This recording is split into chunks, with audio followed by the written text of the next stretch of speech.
ಓಂ ಪೂರ್ಣಮದಃ ಪೂರ್ಣಮಿದಂ ಪೂರ್ಣಾತ್ ಪೂರ್ಣಮುದಚ್ಯತೆ ಪೂರ್ಣಸ್ಯ ಪೂರ್ಣಮಾದಾಯ ಪೂರ್ಣಮೇವಾವಶಿಷ್ಯತೆ ಪ್ರಾಣಾದೇರೀಶಿತಾರಂ ಪರಮಸುಖನಿಧಿಂ ಸರ್ವದೋಷವ್ಯಪೇತಂ ಸರ್ವಾಂತಸ್ಥಂ ಸುಪೂರ್ಣಂ ಪ್ರಕೃತಿಪತಿಮಜಂ ಸರ್ವಬಾಹ್ಯಂ ಸುನಿತ್ಯಂ ಸರ್ವಜ್ಞಂ ಸರ್ವಶಕ್ತಿಂ ಸುರಮುನಿಮನುಜಾದ್ಯೈಃ ಸದಾ ಸೇವ್ಯಮಾನಂ ವಿಷ್ಣುಂ ವಂದೇ ಸದಾಹಂ ಸಕಲ ಜಗದನಾದ್ಯಂತಮಾನಂದದಂ ತಂ ಹರಿ ಓಂ.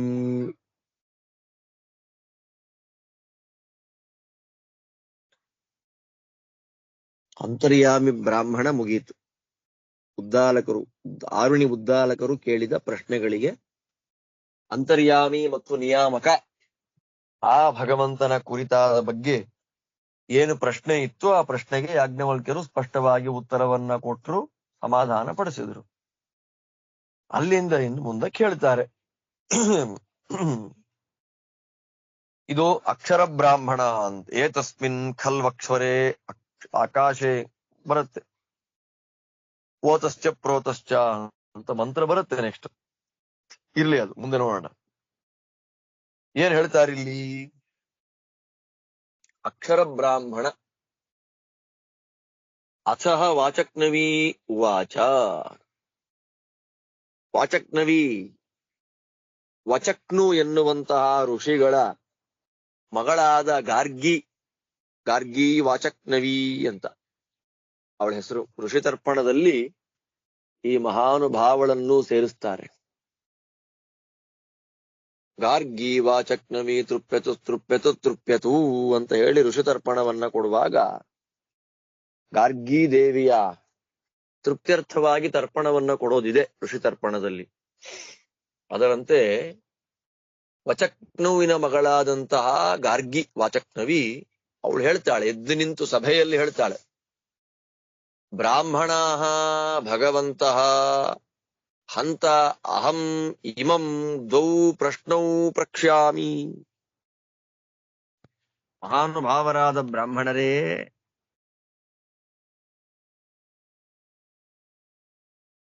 ನೀವೆಲ್ಲ ನನಗೆ ಅನುಜ್ಞೆಯನ್ನ ಕೊಟ್ರೆ, ಪರ್ಮಿಷನ್ ಕೊಟ್ರೆ, ನಾನು ಯಾಜ್ಞವಲ್ಕ್ಯರಿಗೆ 2 ಪ್ರಶ್ನೆ ಕೇಳ್ತೀನಿ. ಶೌಚೇನ್ಮೇ ವಕ್ಷತಿ, ಒಂದು ವೇಳೆ ನಾನು ಕೇಳುವ 2 ಪ್ರಶ್ನೆಗಳಿಗೆ ಯಾಜ್ಞವಲ್ಕ್ಯರು ಏನಾದ್ರೂ ಉತ್ತರ ಕೊಟ್ಟು ಬಿಟ್ರೆ ಏನಾಗುತ್ತೆ? 2 ಪ್ರಶ್ನೆ ಕೇಳ್ತೀನಿ ನಾನು. ಆ 2 ಪ್ರಶ್ನೆಗಳಿಗೆ ಯಾಜ್ಞವಲ್ಕ್ಯರಿಂದ ಉತ್ತರ ಬಂದ್ರೆ ನವೈ ಜಾತು ಯುಷ್ಮಾಕಂ ಇಮಂ ಕಶ್ಚಿತ್ ಬ್ರಹ್ಮೋದ್ಯಂ ಜೇತಾ ಇತಿ. ಬ್ರಹ್ಮೋದ್ಯಂ ಅಂದ್ರೆ ಬ್ರಹ್ಮಜ್ಞಾನಿ ಅಂತ. ನಾನು ಕೇಳುವ 2 ಕ್ವಶನ್ಗಳಿಗೆ ಸರಿಯಾದ ಆನ್ಸರ್ಸ್ ಯಾಜ್ಞವಲ್ಕ್ಯರಿಂದ ಬಂತು ಅಂದ್ರೆ ಈ ಬ್ರಹ್ಮವಾದಿಯಾಗಿರ್ತಕ್ಕಂತಹ ಯಾಜ್ಞವಲ್ಕ್ಯರನ್ನು ನಿಮ್ಮಲ್ಲಿ ಯಾರಿಗೂ ಗೆಲ್ಲಕ್ಕಾಗಲ್ಲ. ನೋಡಿ, ಸಭೆಯಲ್ಲಿ ಬ್ರಾಹ್ಮಣರನ್ನ ಕೇಳೋದು, ನನಗ್ ಗೊತ್ತು, ನಾನು ಪ್ರಶ್ನೆ ಕೇಳ್ತೀನಿ ಅಂತ ಹೇಳೋದಿಲ್ಲ. ಗಾರ್ಗಿ ಸಭಾ ಮರ್ಯಾದೆಯನ್ನ ಎಂದೂ ಮೀರ್ಲಿಲ್ಲ. ನಿಮ್ಮ with your permission I am going to ask 2 questions to Yajnavalkya. If he answers, ಒಂದು ವೇಳೆ 2 ಪ್ರಶ್ನೆಗಳಿಗೆ ಏನಾದ್ರೂ ಉತ್ತರ ಕೊಟ್ಟು ಬಿಟ್ರೆ ನಿಮ್ಗೆ ಯಾರಿಗೂ ಯಾಜ್ಞವಲ್ಕ್ಯರನ್ನ ಗೆಲ್ಲಿಕ್ಕಾಗೋದಿಲ್ಲ.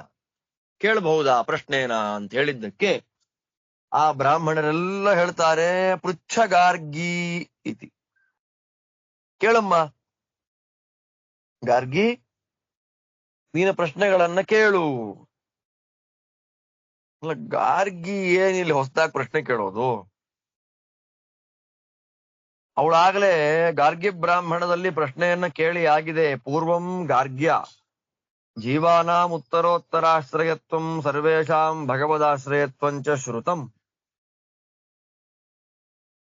ಆರಂಭದಲ್ಲಿ ಗಾರ್ಗಿ ಬ್ರಾಹ್ಮಣ ಅಂತೇನು ಬಂದಿದೆ, ಆ ಗಾರ್ಗಿ ಬ್ರಾಹ್ಮಣದಲ್ಲಿ ಗಾರ್ಗಿ ಆಗಲೇ ಯಾಜ್ಞವಲ್ಕ್ಯರನ್ನ ಪ್ರಶ್ನೆ ಕೇಳಿ ಆಗಿದೆ. ಕೆಳಗಿನ ಯೋಗ್ಯತೆಯ ದೇವತೆಗಳಿಗೆ ಮೇಲಿನ ಯೋಗ್ಯತೆಯ ದೇವತೆಗಳು ಆಶ್ರಯ. ಅಂದ್ರೆ ಉದಾಹರಣೆಗೆ ಇಂದ್ರದೇವರು ರುದ್ರದೇವರಿಂದ ಆಶ್ರಿತರು, ಇಂದ್ರದೇವರಿಗೆ ರುದ್ರದೇವರು ಆಶ್ರಯ, ರುದ್ರದೇವರಿಗೆ ಬ್ರಹ್ಮದೇವರು ಆಶ್ರಯ ಇತ್ಯಾದಿಯಾಗಿ ತಾರತಮ್ಯ ಪ್ರಕಾರವಾಗಿ ಆಶ್ರಯ. ಮತ್ತು ಎಲ್ಲ ಜೀವರಿಗೂ ಭಗವಂತ ಆಶ್ರಯ ಅಂತ ಹೇಳಿ ಆ ವಿಷಯದಲ್ಲಿ ಗಾರ್ಗಿ ಕೇಳಿದ ಪ್ರಶ್ನೆಗೆ ಯಾಜ್ಞವಲ್ಕ್ಯರು ಉತ್ತರ ಕೊಟ್ಟಾಗಿದೆ. ಹಾಗಿರ್ಬೇಕಾದ್ರೆ ಮತ್ತೆ ಇನ್ನೊಂದ್ಸಲ ಎರಡನೇ ಸಲ ಕ್ವಶನ್ ಯಾಕೆ ಮಾಡೋದು ಇವಳಿಲ್ಲಿ? ಆಲ್ರೆಡಿ ಒನ್ಸ್ ಆನ್ಸರ್ಡ್ ಇವಳ ಪ್ರಶ್ನೆ. ಮತ್ತಿನ್ನೊಂದ್ಸಲ ಏನ್ ಕೇಳೋದು ಅಂದ್ರೆ ಆಚಾರ್ಯ ಹೇಳ್ತಾರೆ, ಅಲ್ಲಿ ಉತ್ತರೋತ್ತರ ಆಶ್ರಯತ್ವ ವಿಷಯವಾದ ಪ್ರಶ್ನೆ ಮಾತ್ರ ಮಾಡಿದ್ದು. ಅಂದ್ರೆ ಕೆಳಗಿನ ದೇವತೆಗಳಿಗೆ ಮೇಲಿನ ದೇವತೆಗಳು ಆಶ್ರಯ, ಆ ಪ್ರಶ್ನೆ ಮಾತ್ರ ಕೇಳಿದ್ದು. ನತು ಮೂಲ ಪ್ರಕೃತೇರಾಧಾರತ್ವಂ ಆಧೇಯತ್ವಂ ವಾ.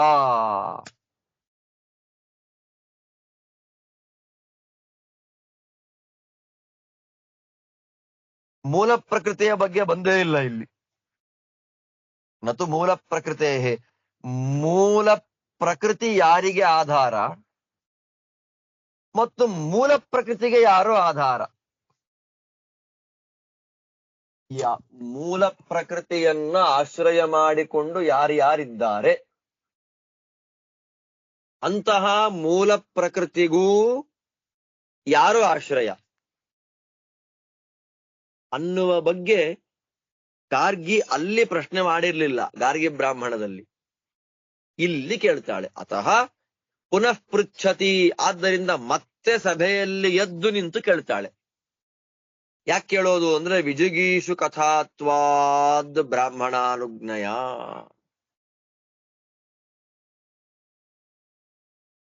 ಇದು ವಿಜಿಗೀಷು ಕಥಾ. ವಿಜಿಗೀಷು ಕಥಾ ಅಂತಂದ್ರೆ ವಿಜಿಗೀಷು ಅಂದ್ರೆ ಗೆಲ್ಲಬೇಕು ಅಂತ ಇಚ್ಛೆ. ವಿಜಿಗೀಷು ಕಥಾ ಅಂದ್ರೆ ಈ ವಾದದಲ್ಲಿ ನಾನು ಗೆಲ್ಲಬೇಕು, ನಾನೇ ಗೆಲ್ಲಬೇಕು, ಗೆಲ್ಲಬೇಕು ಎನ್ನುವ ಆಸೆಯಿಂದ ಮಾಡುವ ವಾದ. ಇದಾದ್ದರಿಂದ ಆಲ್ರೆಡಿ ಡಿಫೀಟೆಡ್ ಗಾರ್ಗಿ. ಆಶ್ರಯತ್ವದ ವಿಷಯದಲ್ಲಿ ಪ್ರಶ್ನೆ ಮಾಡಿ ಗಾರ್ಗಿ ಬ್ರಾಹ್ಮಣದಲ್ಲಿ ಒಂದ್ಸಲ ಸೋತಿದ್ದಾಳೆ. ಹಾಗಿದ್ರೂ ಕೂಡ ಒಂದು ಸಲ ಸೋತ ಮೇಲೆ ಎರಡನೇ ಸಲ ಕ್ವಶನ್ ಕೇಳೋ ಹಾಗಿಲ್ಲ. ಹಾಗೆ ಎರಡನೇ ಸಲ ಕ್ವಶನ್ ಕೇಳಬೇಕು ಅಂತಂದ್ರೆ ನಿರ್ಣಾಯಕರಾದ ಬ್ರಾಹ್ಮಣರ ಅನುಜ್ಞೆ ಬೇಕು. ಅದಕ್ಕಾಗಿ ಪ್ರಶ್ನೆ ಕೇಳ್ತಾಳೆ. ಅಂದ್ರೆ ಬ್ರಾಹ್ಮಣರ ಅನುಜ್ಞೆಯನ್ನ ಕೇಳಿ ಪ್ರಶ್ನೆ ಕೇಳ್ತಾಳೆ. ಅಲ್ರಿ, ಗಾರ್ಗಿ ಯಾರು? ಯಾಜ್ಞವಲ್ಕ್ಯರ ಹೆಂಡತಿನೇ ತಾನೆ. ತನ್ನ ಗಂಡನ ವಿದ್ಯೆಯ ಬಲ ಏನು ಅಂತ ಅವಳಿಗೆ ಗೊತ್ತಿದೆ. ಸಾಮಾನ್ಯ ಲೋಕದ ಹೆಂಡತಿ ಅಲ್ಲ, ಅವಳು ಅಧ್ಯಯನ ಮಾಡಿದವಳೆ, ಅವಳು ಓದಿದವಳೆ. ಯಾರೋ ಪಂಡಿತ ಅಂತ ಹೇಳಿದ್ರು ಅಂತ ಮದುವೆ ಮಾಡ್ಕೊಂಡಿದ್ದಲ್ಲ. ಗಂಡನ ವಿದ್ಯಾಬಲ ಏನು ಅಂತ ಅವಳಿಗೆ ಗೊತ್ತಿದೆ. ಸ್ವಭರ್ತೃ ವಿದ್ಯಾಬಲಂ ಜಾನಂತಿ ಅಪಿ. ಗಂಡನ ವಿದ್ಯೆಯ ಬಲ ತಾಕತ್ತು ಏನು ಅಂತ ಗೊತ್ತಿದ್ದು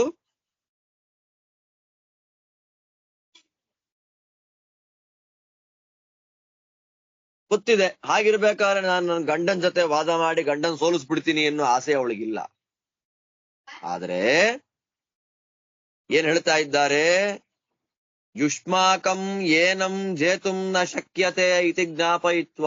ಅಲ್ಲಿದ್ದಂತಹ ಎಲ್ಲ ವಿದ್ವಾಂಸರಾದ ಬ್ರಾಹ್ಮಣರಿಗೆ ನನ್ನ ಗಂಡನನ್ನ ಗೆಲ್ಲಲಿಕ್ಕೆ ಸಾಧ್ಯ ಇಲ್ಲ ನಿಮಗೆ ಅನ್ನೋದನ್ನ ತೋರಿಸಿ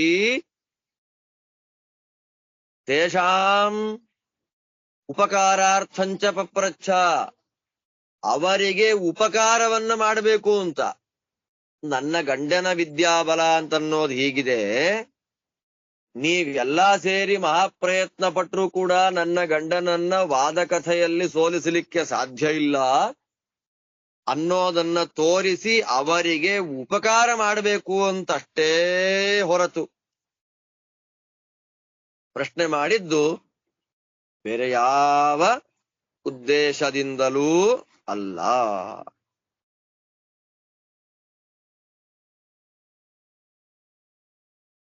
ನಚ ಯುಕ್ತ್ಯಾ ಪೂರ್ವಂ ಉಪರತ. ಇನ್ನು ಆಚಾರ್ಯ ಹೇಳ್ತಾರೆ ನೋಡಿ, ಗಾರ್ಗಿ ಏನು ಸೋತಿಲ್ಲ ಅಲ್ಲಿ. ಎಲ್ಲರಿಗೂ ಆಶ್ರಯ ಆಶ್ರಯ ಯಾರು ಯಾರು ಯಾರು ಯಾರು ಅಂತ ಕೇಳುವಾಗ ಕೊನೆಗೆ ಬ್ರಹ್ಮದೇವರಿಗೆ ಯಾರ ಆಶ್ರಯ ಅಂತ, ಭಾರ್ಯಾತ್ವಾದ್ ಭಗವತೋ ಅನ್ಯಾಧಾರತ್ವಂ ನಾಶಂಕ್ಯಮಿತ್ಯುಕ್ತೆ ಭೀತ್ಯೈವ ಉಪರತ. ಭಗವಂತನಿಗೆ ಯಾರು ಆಶ್ರಯ ಅಂತ ಕೇಳಿಬಿಟ್ಲು. ಬ್ರಹ್ಮಾದಿಗಳವರೆಗೂ ಸರ್ವಾಶ್ರಯತ್ವವನ್ನ ಹೇಳಿದ ಮೇಲೆ ಭಗವಂತನಿಗೆ ಯಾರು ಆಶ್ರಯ, ಬ್ರಹ್ಮನಿಗೆ ಯಾರು ಆಶ್ರಯ ಅಂತ ಕೇಳಿದ್ದಕ್ಕೆ ಯಾಜ್ಞವಲ್ಕ್ಯರು ಏನಂತಾರೆ, ಗಾರ್ಗಿ ಹಾಗೆಲ್ಲ ಮಾತಾಡಬಾರ್ದು. ಭಗವಂತನಿಗೆ ಯಾರು ಆಶ್ರಯ ಅಂತ ನೀನ್ ಕೇಳಬಾರ್ದು, ಭಗವಂತನಿಗೆ ಯಾರು ಆಧಾರ ಅಂತ ನೀನ್ ಕೇಳಬಾರ್ದು ಅಂತ ಯಾಜ್ಞವಲ್ಕ್ಯರು ಹೇಳಿದ್ದಕ್ಕೆ ಅವಳು ಹೆಂಡತಿ. ಆದ್ದರಿಂದ ಗಂಡನ ಮಾತಿಗೆ ಹೆದರ್ಕೊಂಡು ಸುಮ್ನಾಗ್ಬಿಟ್ಲು.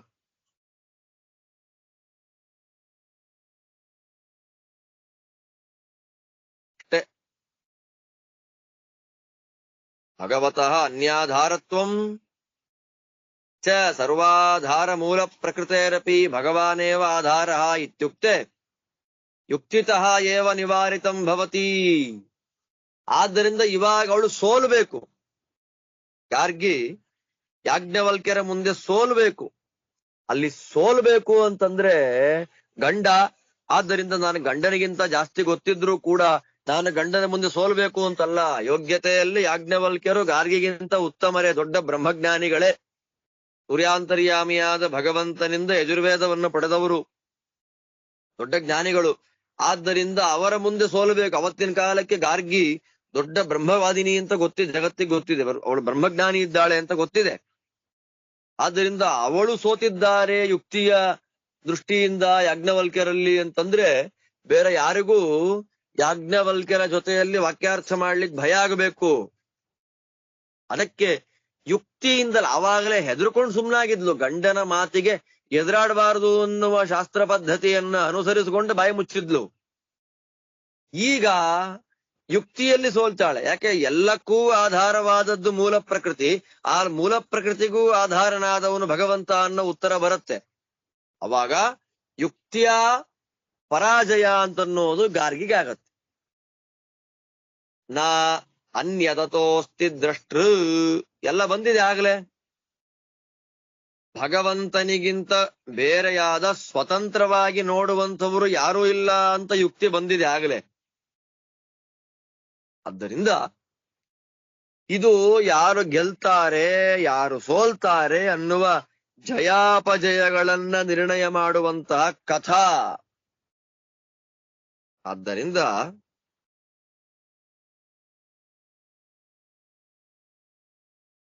ಇವಳು ವಿಜಿಗೀಷು ಕಥಾ ಮಾಡ್ಲಿಕ್ಕೆ ಹೊರಟಿದ್ದಾಳೆ.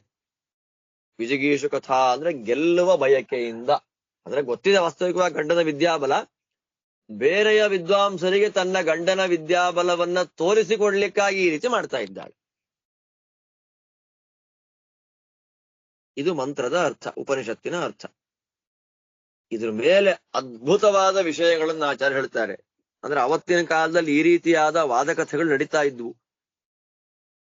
ಅದೇನು ಕಥಾ ಕಥಾ ಅಂತ ಶಾಸ್ತ್ರದಲ್ಲಿ ಕರೀತಾರೆ. ಏನು ಕಥಾ ಅಂದ್ರೆ ಅರ್ಥ ಏನು?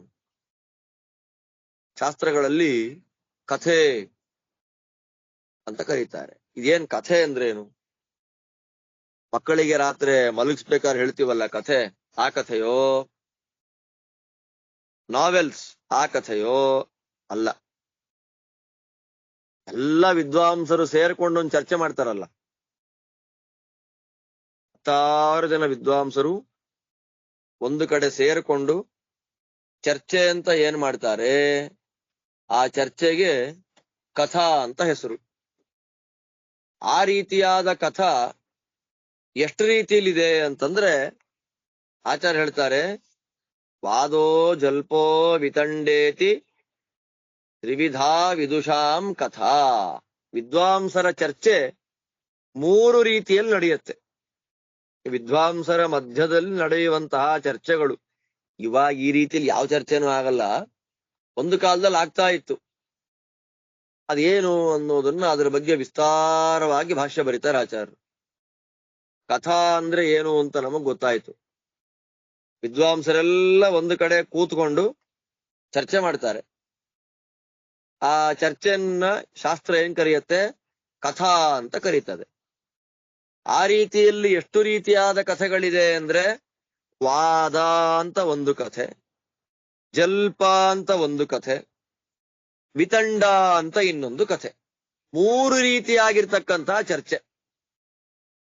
ಅದರಲ್ಲಿ ವಾದ ಅಂದ್ರೆ ಏನು? ಆಚಾರ್ಯ ಹೇಳ್ತಾರೆ, ಕೇವಲಂ ತತ್ವವಿಜ್ಞಾನಂ ಉದ್ದಿಶ್ಯ ಗುರು ಶಿಷ್ಯಯೋ ಅನ್ಯಯೋರ್ವಾ ಬಹೂನಾಂ ವಾ ನಿರ್ದುಷ್ಟ ಮನಸಾಂಕಥಾ ವಾದ ಇತ್ಯುಚ್ಯತೆ ಸದ್ಭಿಃ ಜಯಸ್ತತ್ರಾರ್ಥಿಕೋ ಭವೇತ್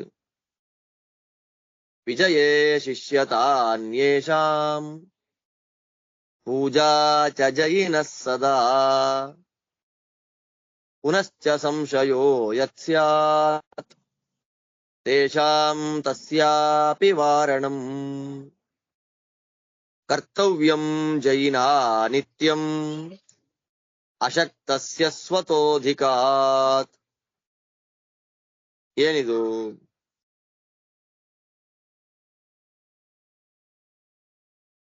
ವಾದ, ಜಲ್ಪ, ವಿತಂಡ. ಅದರಲ್ಲಿ ವಾದ ಅಂದ್ರೆ ಏನು? ಆಚಾರ್ಯ ಹೇಳ್ತಾರೆ, ವಾದ ಅಂತಂದ್ರೆ ಗುರು ಶಿಷ್ಯರ ಮಧ್ಯೆ ನಡೆಯುವಂತಹ ಚರ್ಚೆ, ಅಥವಾ ಬೇರೆ ಇನ್ಯಾರೋ ಇಬ್ರು ಸಮಾನ ಮನಸ್ಕರು ಅವರು ಮಾಡುವಂತಹ ಚರ್ಚೆ. ಮತ್ತೆ ನಿರ್ದುಷ್ಟ ಮನಸಾಂಕಥ, ನಿರ್ದುಷ್ಟ ಮನಸ್ಕರು, ಮನಸ್ಸಿನಲ್ಲಿ ಏನು ದುಷ್ಟತನ ಇಲ್ಲ. ದುಷ್ಟತನ ಅಂದ್ರೇನು? ಕೆಟ್ಟ ಆಲೋಚನೆಗಳಿಲ್ಲ. ಕೆಟ್ಟ ಆಲೋಚನೆಗಳಿಲ್ಲದ ನಿರ್ದುಷ್ಟವಾದ ಮನಸ್ಸಿನಿಂದ ಕೂಡಿದ 10 ಜನ ವಿದ್ವಾಂಸರು ಒಂದು ಕಡೆ ಕೂತ್ಕೊಂಡು ಮಾಡುವ ಚರ್ಚೆಯನ್ನ ಕಥೆ ಅಂತ ಕರೀತಾರೆ. ಅಥವಾ ಗುರು ಶಿಷ್ಯರಿಬ್ಬರೇ ಮಾಡುವಂತಹ ಚರ್ಚೆಯನ್ನ ಕಥೆ ಅಂತ ಕರೀತಾರೆ.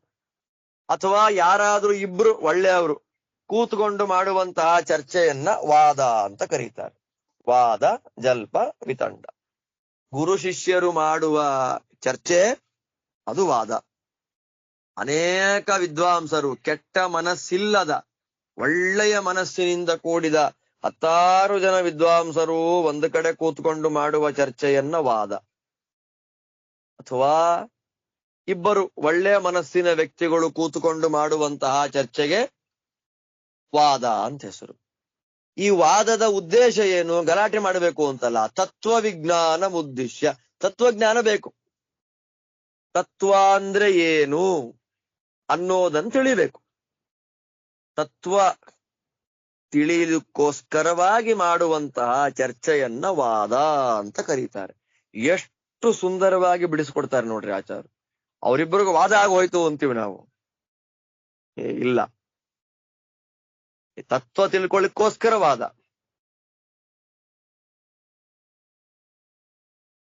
ಆದ್ರೆ ವಾದದ ಉದ್ದೇಶ ಗೆಲ್ಲೋದಲ್ಲ. ನಾನು ಅವನನ್ನ ಸೋಲಿಸಿಬಿಟ್ಟೆ, ಅವನಿಂದ ಜಯಪತ್ರವನ್ನ ಬರೆಸ್ಕೊಳ್ತೇನೆ ಅನ್ನೋದಿದರ ಉದ್ದೇಶ ಅಲ್ಲ. ಅರ್ಥಾತ್ ಅವನು ಗೆಲ್ಲಬಹುದು. ಅಂದ್ರೆ ಪಾಪ ಪ್ರಶ್ನೆ ಕೇಳೋವನಿಗೆ ಹೆಚ್ಚು ಜ್ಞಾನ ಇಲ್ಲ, ಆದ್ದರಿಂದ ಅವನು ಗೆಲ್ಲಬಹುದು. ಆದ್ರೆ ಅದು ವಾದದ ಉದ್ದೇಶ ಅಲ್ಲ. ಈ ವಾದ ಆಗ್ತಾ ಇದೆ. ಈ ತರ ತತ್ವವನ್ನ ತಿಳ್ಕೊಳ್ಳುವಂತಹ ಉದ್ದೇಶದಿಂದ ನಡೆಯುವ ಚರ್ಚೆಯನ್ನ ವಾದ ಅಂತ ನಾವೇನ್ ಕರೆದ್ವಿ. ಇಂತಹ ವಾದ ಆಗುವಾಗ ಒಬ್ಬ ಸೋತೋಗ್ಬಿಟ್ನಲ್ಲ, ಆ ಸೋತಂತಹ ವ್ಯಕ್ತಿ ಗೆದ್ದ ವ್ಯಕ್ತಿಯ ಶಿಷ್ಯನಾಗಬೇಕು. ಯಾಕೆ? ಅವನ ಉದ್ದೇಶ ತತ್ವ ತಿಳ್ಕೊಳ್ಬೇಕು ಅಂತ. ತತ್ವವನ್ನ ಚೆನ್ನಾಗಿ ತಿಳಿಸಿದ ವ್ಯಕ್ತಿ ಗುರುನೇ ಅಲ್ವಾ? ಆದ್ದರಿಂದ ಅವನು ಇವನ ಶಿಷ್ಯನಾಗಬೇಕು. ಅಥವಾ ಪೂಜಾಚ ಜೈನ ಸದಾ, ಯಾರು ಗೆದ್ದಿದ್ದಾರೆ ಅವನಿಗೆ ಸನ್ಮಾನ ಮಾಡಬೇಕು, ಸಭೆಯಲ್ಲಿ ಮರ್ಯಾದೆ ಮಾಡಬೇಕು.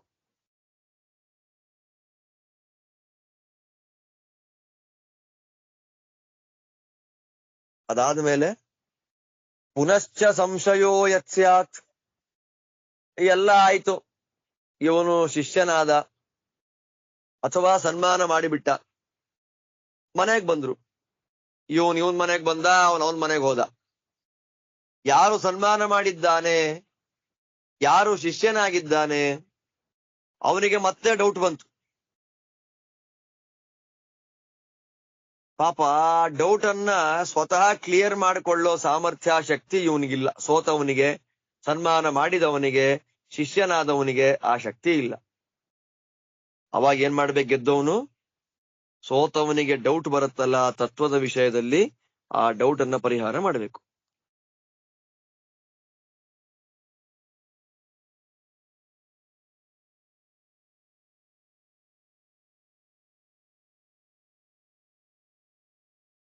ಅರ್ಥ ಆಯ್ತಾ?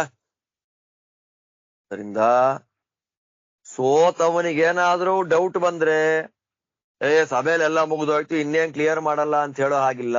ಮತ್ತೆ ಪುನಃ ಅವನಿಗೆ ಸಂಶಯವನ್ನ ಪರಿಹಾರ ಮಾಡಬೇಕು.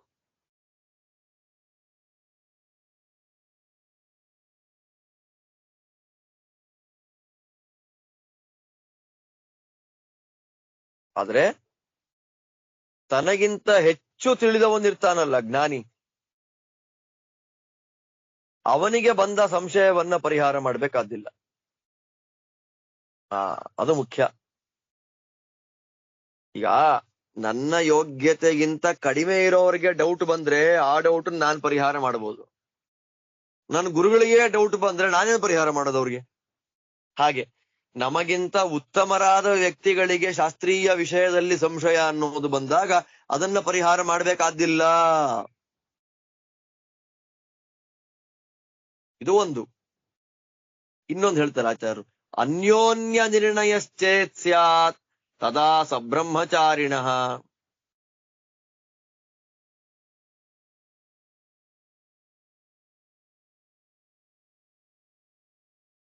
ಇಬ್ಬರಿಗೂ ಡೌಟ್ ಇದೆ,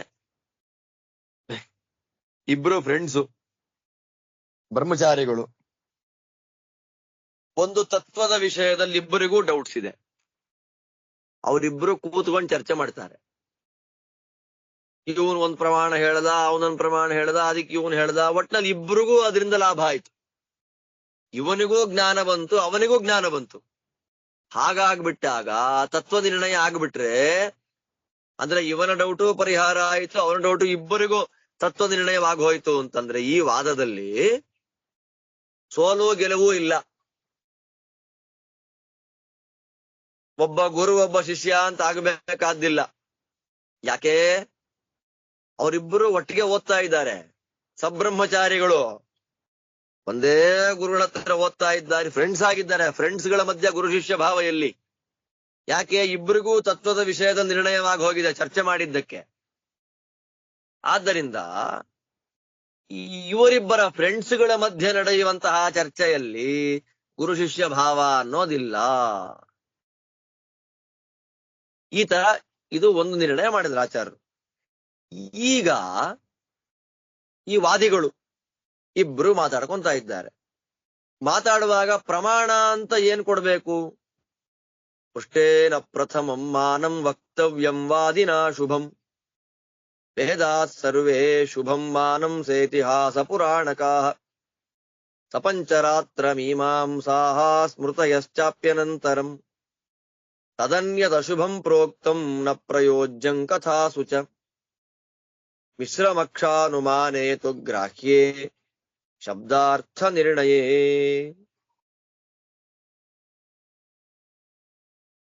ಪ್ರತಿವಾದಿ ಇದ್ದಾನೆ, ಒಬ್ಬ ವಾದಿ, ಇನ್ನೊಬ್ಬ ಪ್ರತಿವಾದಿ. ವಾದಿ ಪ್ರತಿವಾದಿಗಳಿಬ್ಬರಿದ್ದಾರೆ. ಆಗ ಪ್ರತಿವಾದಿ ನಂಗೆ ಪ್ರಮಾಣ ಕೊಡು ಅಂತ ಕೇಳ್ತಾನೆ. ಅಂದ್ರೆ ವಾದದ ವಿಷಯದಲ್ಲಿ ಮಾತ್ರ ಇದು. ಇಲ್ಲಿ ತತ್ವ ನಿರ್ಣಯವಾಗಬೇಕು ನಮಗೆ. ವಾದ ಎನ್ನುವ ಕಥೆಯ ಉದ್ದೇಶವೇ ತತ್ವ ನಿರ್ಣಯ.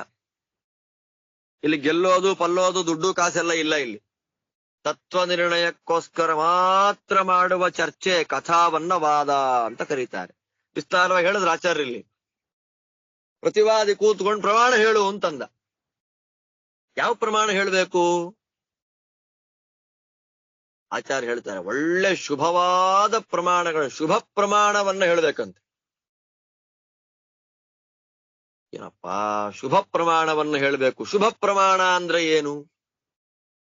ಆಚಾರ್ಯ ಅಂತಾರೆ, ವೇದಗಳು, ಇತಿಹಾಸ ಪುರಾಣಗಳು, ಪಂಚರಾತ್ರ, ಮೀಮಾಂಸಾ ಶಾಸ್ತ್ರ ಅಂದ್ರೆ ಬ್ರಹ್ಮಮೀಮಾಂಸಾ ಶಾಸ್ತ್ರ ಎಲ್ಲವನ್ನೂ ಕೂಡ ಶುಭ ಪ್ರಮಾಣ ಅಂತ. ಅದು ಶುಭ ಪ್ರಮಾಣದಲ್ಲಿ there are 2 types,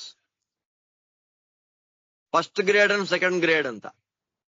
first grade ಶುಭ ಪ್ರಮಾಣಗಳು ಯಾವುದು ಅಂದ್ರೆ, ಪ್ರಮಾಣ ಕೊಡಿ ಅಂತ ಕೇಳಿದಾಗ ಪಂಚರಾತ್ರದ ವಾಕ್ಯ ಹೇಳ್ಬಹುದು, ವೇದದ ವಾಕ್ಯ ಹೇಳ್ಬಹುದು, ಮಹಾಭಾರತದ ವಾಕ್ಯ ಹೇಳ್ಬಹುದು, ರಾಮಾಯಣದ ಮೂಲ ರಾಮಾಯಣದ ವಾಕ್ಯ ಹೇಳ್ಬಹುದು, ಪುರಾಣಗಳ ವಾಕ್ಯ ಹೇಳ್ಬಹುದು, ವೇದ ವಾಕ್ಯ ಹೇಳ್ಬಹುದು. ಮೀಮಾಂಸಾ ಶಾಸ್ತ್ರಗಳಿದೆ. ಆ ಮೀಮಾಂಸಾ ಶಾಸ್ತ್ರದಲ್ಲಿ 3 ಮೀಮಾಂಸಾ ಶಾಸ್ತ್ರಗಳು ಹಿಂದೆ ಬಂತದು. ಬ್ರಹ್ಮ ಮೀಮಾಂಸಾ, ದೈವಿ ಮೀಮಾಂಸಾ, ಕರ್ಮ ಮೀಮಾಂಸಾ.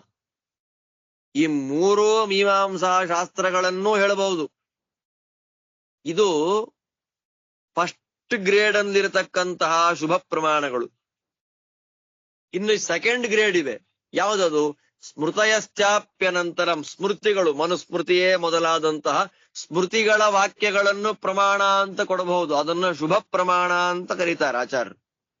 ಅಲ್ಲಿಗೆ ಶುಭ ಪ್ರಮಾಣಗಳಲ್ಲಿ 2 ರೀತಿಯಾದ ಶುಭ ಪ್ರಮಾಣಗಳು: ವೇದಗಳು, ಇತಿಹಾಸಗಳು, ಪುರಾಣಗಳು, ಪಂಚರಾತ್ರ. ಅಂದ್ರೆ ಇತಿಹಾಸದಲ್ಲೇ ಪಂಚರಾತ್ರ ಸೇರಿ ಬಿಡುತ್ತೆ.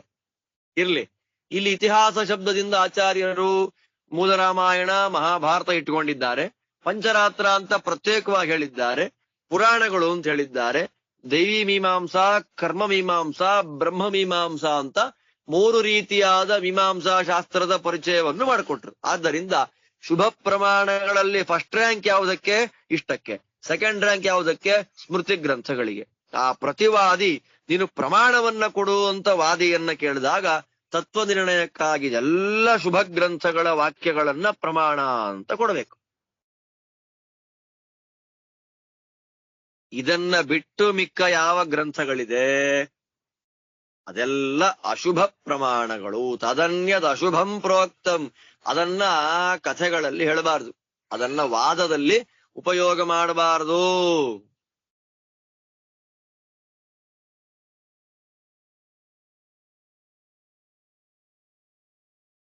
ಶುಭ ಪ್ರಮಾಣಗಳು ಯಾವುದು ಅಂದ್ರು. ಶುಭ ಪ್ರಮಾಣಕ್ಕೆ ವಿರುದ್ಧವಾದ ಗ್ರಂಥಗಳೆಲ್ಲ ಅಶುಭ ಪ್ರಮಾಣ ಅಂತ ಅರ್ಥ. ಅಶುಭ ಪ್ರಮಾಣವನ್ನ ಯಾವ ಕಾಲದಲ್ಲಿಯೂ ಪ್ರಯೋಗ ಮಾಡಬಾರದು, ತತ್ವ ನಿರ್ಣಯವಾಗೋದಿಲ್ಲ. ಆದ್ದರಿಂದ ನಿರ್ದುಷ್ಟವಾದ ಶುಭ ಪ್ರಮಾಣಗಳು ಇದು: ವೇದಗಳು, ಮೂಲ ರಾಮಾಯಣ, ಪಂಚರಾತ್ರ, ಮಹಾಭಾರತ, ಇದನ್ನ ಇತಿಹಾಸ ಅಂತ ಕರೀತಾರೆ. ಪುರಾಣಗಳು, ಮೀಮಾಂಸಾ ಶಾಸ್ತ್ರಗಳು, ಇದು ಫಸ್ಟ್ ಗ್ರೇಡ್ ಶುಭ ಪ್ರಮಾಣ. ಇದಕ್ಕಿಂತ ಕೆಳಗಿರ್ತಕ್ಕಂಥದ್ದು ಯಾವುದು? ಸ್ಮೃತಿಗಳು. ಇವುಗಳನ್ನ ಮಾತ್ರ ಹೇಳಬೇಕು, ಬಿಟ್ರೆ ಅಶುಭ ಪ್ರಮಾಣಗಳನ್ನ ಮಾತಾಡಬಾರದು, ತತ್ವ ನಿರ್ಣಯವಾಗೋದಿಲ್ಲ. ಸರಿ, ಶುಭ ಪ್ರಮಾಣ ಹೇಳಬೇಕು, ಅಶುಭ ಪ್ರಮಾಣ ಹೇಳಬಾರದು ಅಂತಾಯ್ತು. ಶುಭ ಪ್ರಮಾಣ ಫಸ್ಟ್. ಅದು ಅದಾದ್ಮೇಲೆ ಮಿಶ್ರ ಪ್ರಮಾಣ ಅಂತ ಒಂದಿದೆ. ಮಿಶ್ರ ಆ ಮಿಶ್ರ ಪ್ರಮಾಣ ಯಾವುದು ಅಂದ್ರೆ ಆಚಾರ್ಯ ಹೇಳ್ತಾರೆ, ಮಿಶ್ರಂ ಅಕ್ಷಾನುಮಾನೇತು ಗ್ರಾಹ್ಯೇ ಶಬ್ದಾರ್ಥ ನಿರ್ಣಯೇ. ಮಿಶ್ರ ಪ್ರತ್ಯಕ್ಷ ಅನುಮಾನ, ಇದನ್ನ ಮಿಶ್ರ ಪ್ರಮಾಣ ಅಂತ ಕರೀತಾರೆ. ಒಟ್ಟು ಪ್ರಮಾಣಗಳು ಮೂರೇ ರೀತಿ: ಪ್ರತ್ಯಕ್ಷ, ಅನುಮಾನ, ಆಗಮ ಅಂತ. ಅದರಲ್ಲಿ ಶುದ್ಧ ಪ್ರಮಾಣ, ಆಗಮ ಪ್ರಮಾಣ. ಆಗಮಗಳು ಯಾವ್ಯಾವುದು ಅಂತ ಹೇಳಿದ್ದಾಯ್ತು ಇಲ್ಲಿ ತನಕ. ಮಿಶ್ರ ಪ್ರಮಾಣಗಳು ಅಂದ್ರೆ ಯಾವುದು? ಒಂದು ಪ್ರತ್ಯಕ್ಷ, ಇನ್ನೊಂದು ಅನುಮಾನ. ಇದನ್ನ ಯಾವಾಗ ಉಪಯೋಗ ಮಾಡಬೇಕು ಅಂತಂದ್ರೆ, ಈ ಕೆಲವು ನಿರ್ಣಯ ಆಗಬೇಕಾಗಿದ್ದಾಗ ಅದು ಆಗಮ ಇರಲ್ಲ, ಅದಕ್ಕೆ ವಾಕ್ಯ ಪ್ರಮಾಣ ಇಲ್ಲ. ಅವಾಗ ಏನ್ ಮಾಡ್ಬೇಕು? ನಿರ್ಣಯ ಆಗಬೇಕಲ್ಲ. ಅಲ್ಲಿ ದೂರದಲ್ಲಿ ಯಾವನೊಬ್ಬ ಇದ್ದಾನೆ, ಅದು ಕಂಬಾನೋ ಮನುಷ್ಯನೋ ಅನ್ನೋ ವಿಷಯಕ್ಕೆ ಡೌಟ್ ಬಂತು. ಅದು ಕಂಬಾನ ಮನುಷ್ಯನೋ ಅನ್ನೋದಕ್ಕೆ ವೇದದಲ್ಲಿ ಪ್ರಮಾಣ ಇದೆಯಾ ಅಂತ ಹುಡುಕ್ತಾ ಹೋಗ್ಬಾರ್ದು. ವೇದ ಪ್ರಮಾಣ ಸಿಗೋದಿಲ್ಲ ಅದಕ್ಕೆ ಅಲ್ವಾ. ಆದ್ದರಿಂದ ಏನ್ ಮಾಡಬೇಕು? ಪ್ರತ್ಯಕ್ಷ ಉಪಯೋಗ ಮಾಡ್ಬೇಕಲ್ಲಿ, ಅಥವಾ ಅನುಮಾನ ಮಾಡಬೇಕು. ಯಾವ ವಿಷಯದಲ್ಲಿ ಆಗಮದ ಮೂಲಕ ನಿರ್ಣಯವನ್ನ ಮಾಡ್ಲಿಕ್ಕಾಗೋದಿಲ್ಲ, ಆ ವಿಷಯಗಳಲ್ಲಿ ನಿರ್ಣಯವನ್ನ ಮಾಡಿಕೊಳ್ಳಿಕ್ಕೆ ಪ್ರತ್ಯಕ್ಷ ಮತ್ತು ಅನುಮಾನಗಳನ್ನು ಉಪಯೋಗ ಮಾಡಬೇಕು. ಆದ್ದರಿಂದ ಪ್ರತ್ಯಕ್ಷ ಮತ್ತು ಅನುಮಾನಗಳನ್ನ ಮಿಶ್ರ ಪ್ರಮಾಣ ಅಂತ ಕರೀತಾರೆ. ಸುಂದರವಾದ ಅರ್ಥ ನಿರೂಪಣೆ. ಏನ್ ಕರೀತಾರೆ ಇದನ್ನ? ಮಿಶ್ರ ಪ್ರಮಾಣಗಳು ಅಂತ ಕರೀತಾರೆ.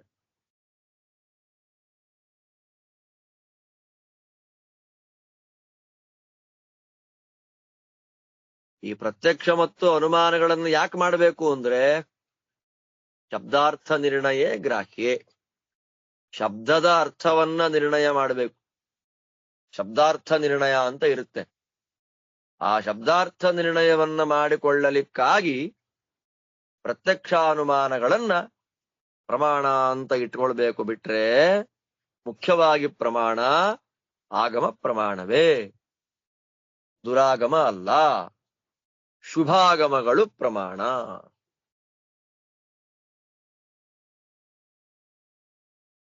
ಪ್ರತ್ಯಕ್ಷ ಪ್ರಮಾಣ ಅಂದ್ರೇನು? ಅದುಷ್ಟಮಿಂದ್ರಿಯಂ ತ್ವಕ್ಷಂ. ಯಾವ ಇಂದ್ರಿಯಗಳು ದೋಷರಹಿತವಾಗಿದೆಯೋ, ಪ್ರತ್ಯಕ್ಷ ಅಂದ್ರೆ ಬರೀ ಕಣ್ಣಿನ ನೋಡಿದ್ದಲ್ಲ. ಕಣ್ಣಿಂದ ನೋಡಿದ್ದು, ಮೂಗಿಂದ ಮೂಸಿದ್ದು, ಕೈಯಿಂದ ಮುಟ್ಟಿದ್ದು, ನಾಲಿಗೆಯಿಂದ ರುಚಿ ಮಾಡಿದ್ದೆಲ್ಲ ಪ್ರತ್ಯಕ್ಷ. ಪಂಚಜ್ಞಾನೇಂದ್ರಿಯಗಳಿಂದ ಬರುವ ಜ್ಞಾನವನ್ನ ಪ್ರತ್ಯಕ್ಷ ಅಂತ ಕರೀತಾರೆ. ಆದ್ದರಿಂದ ದೋಷರಹಿತವಾದ ಇಂದ್ರಿಯಗಳೇ ಪ್ರತ್ಯಕ್ಷ ಪ್ರಮಾಣ. ಉಪಪತ್ತಿಸ್ತಥಾನುಮಾನ್. ಅದೇ ರೀತಿಯಾದ ದೋಷರಹಿತವಾದ ಯುಕ್ತಿಯನ್ನ ಅನುಮಾನ ಅಂತ ಕರೀತಾರೆ. ಇದನ್ನ ಯಾವಾಗ ಉಪಯೋಗ ಮಾಡಬೇಕು? ಯಾವ ವಿಷಯದಲ್ಲಿ ತತ್ವ ನಿರ್ಣಯವನ್ನ ಮಾಡಲಿಕ್ಕೆ ಆಗಮಗಳಿಲ್ಲವೋ ಆ ವಿಷಯದಲ್ಲಿ ಶಬ್ದಾರ್ಥ ನಿರ್ಣಯಗಳಿಗಾಗಿ ಪ್ರತ್ಯಕ್ಷಾನುಮಾನಗಳನ್ನು ಉಪಯೋಗ ಮಾಡಬೇಕು. ಇದರಲ್ಲಿ ಇನ್ನೂ ಬೇಕಾದಷ್ಟಿದೆ. ಅನುಮೈವತ್ವ ಭಾವಾಖ್ಯೋ ಹ್ಯರ್ಥಾಪತ್ಯುಪಮೇ ತಥಾ ಉಪಪತ್ತಿ ಭೇದಾಯತ್ತೇಪಿ ವಾಕ್ಯಮೇವಾಗಮ ಶುಭಂ.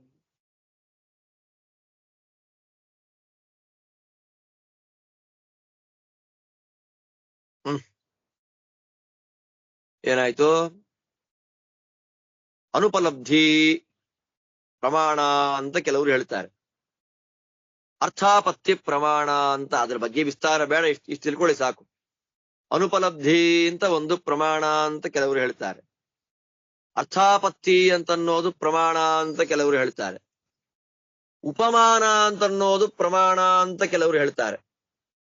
ಹೀಗೆಲ್ಲ ಇರ್ಬೇಕಾದ್ರೆ ನೀವು ಪ್ರಮಾಣಗಳನ್ನ ಮೂರೇ ಅಂತ ಹೇಗೆ ಹೇಳ್ತೀರಿ?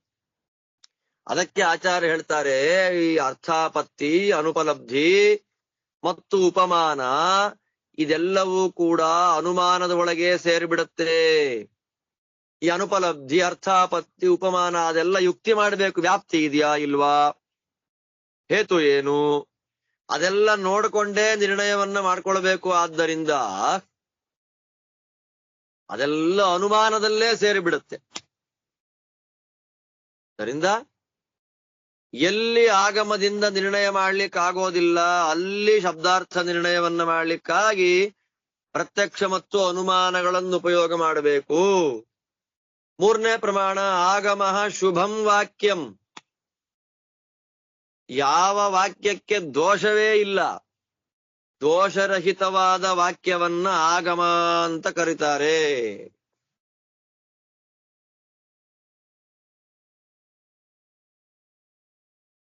ತತ್ವ ನಿರ್ಣಯ ವೈಲೋಮ್ಯಂ ಸಂವಾದೋ ವಾ ವಿರೋಧಿತೆ ಪರಾಜಯ ಇತಿ ಪ್ರೋಕ್ತಃ ಸಮಃ ಸರ್ವಕಥಾಸು ಚ. ತತ್ವ ನಿರ್ಣಯ ವೈಲೋಮ್ಯಂ ಸಂವಾದೋ ವಾ ವಿರೋಧಿತೆ. ಈಗ ತತ್ವ ನಿರ್ಣಯಕ್ಕಾಗಿ ವಾದ ಕಥೆ ಆಗ್ತಾ ಇದೆ ನೋಡಿ. ವಾದವನ್ನ ಆಚಾರ್ಯರು ಡಿಫೈನ್ ಮಾಡ್ತಾ ಇದ್ದಾರೆ ಇಲ್ಲಿ. ವಾದ ಅಂದ್ರೆ ಏನು ಅಂತ. ಕಥೆಗಳಲ್ಲಿ ಚರ್ಚೆಗಳಲ್ಲಿ ಮೂರು ಥರ: ವಾದ, ಜಲ್ಪ, ವಿತಂಡ ಅಂತ.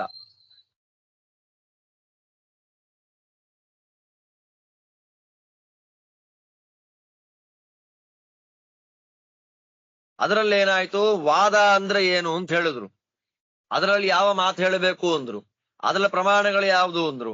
ಶುಭ ಪ್ರಮಾಣ ಅಂದ್ರೆ ಏನು ಅಂದ್ರು. ಮಿಶ್ರ ಪ್ರಮಾಣ ಅಂದ್ರೆ ಏನು ಅಂದ್ರು. ಅಶುಭ ಪ್ರಮಾಣ ಅಂದ್ರೆ ಏನು ಅಂದ್ರು. ಇಲ್ಲಿ ಹೇಳ್ತಾರೆ, ತತ್ವ ನಿರ್ಣಯಕ್ಕಾಗಿ ಚರ್ಚೆ ಮಾಡುವಾಗ ತತ್ವ ನಿರ್ಣಯಕ್ಕೆ ವಿರುದ್ಧವಾದ ತಲೆಹರಟೆ ಮಾತಾಡೋದು, ಆ ಸಭಾ ಮರ್ಯಾದೆಯನ್ನ ಮೀರಿ ಹುಚ್ಚುಚ್ಚಾಗಿ ಯಾವ ಸಭೆಯಲ್ಲಿ ಹೇಗೆ ಮಾತಾಡಬೇಕು ಅಂತ ಗೊತ್ತಿಲ್ಲದೆ ತಲೆಹರಟೆ ಮಾತಾಡೋದು, ಹೀಗೆಲ್ಲ ಮಾತಾಡಿಬಿಟ್ರೆ ಅಂತಹ ಮಾತಾಡಿದಂತಹ ವ್ಯಕ್ತಿ ಸೋತ, ಅವನಿಗೆ ಪರಾಜಯ ಆಯಿತು ಅಂತ ಅನ್ಬೋದು. ತತ್ವ ನಿರ್ಣಯಕ್ಕೆ ವಿರುದ್ಧವಾಗುವ ಮಾತು, ವಿರುದ್ಧವಾದಂತಹ ನಡತೆ, ಇದೆರಡೂ ಕೂಡ ಸೋಲನ್ನ ತೋರಿಸಿಕೊಡುವಂತಹ ಅಂಶಗಳು.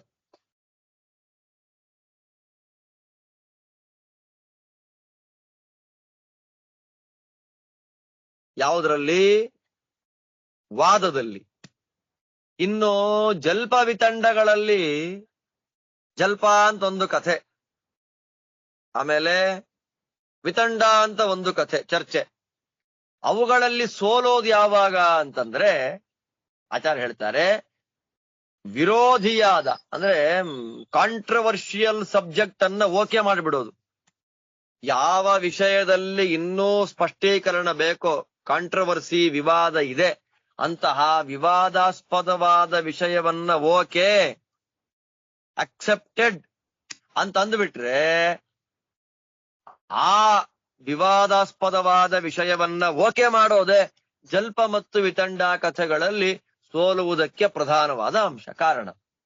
ಆದ್ದರಿಂದ ಸೋಲು ಅನ್ನೋದು ಮೂರರಲ್ಲೂ ಇದೆ: ವಾದ, ಜಲ್ಪ, ವಿತಂಡ. ವಾದದಲ್ಲಿ ತತ್ವ ನಿರ್ಣಯಕ್ಕೆ ವಿರುದ್ಧವಾಗುವಂತ ಮಾತು, ವಿರುದ್ಧವಾಗುವಂತ ನಡತೆ, ಇದು ಎರಡೂ ಕೂಡ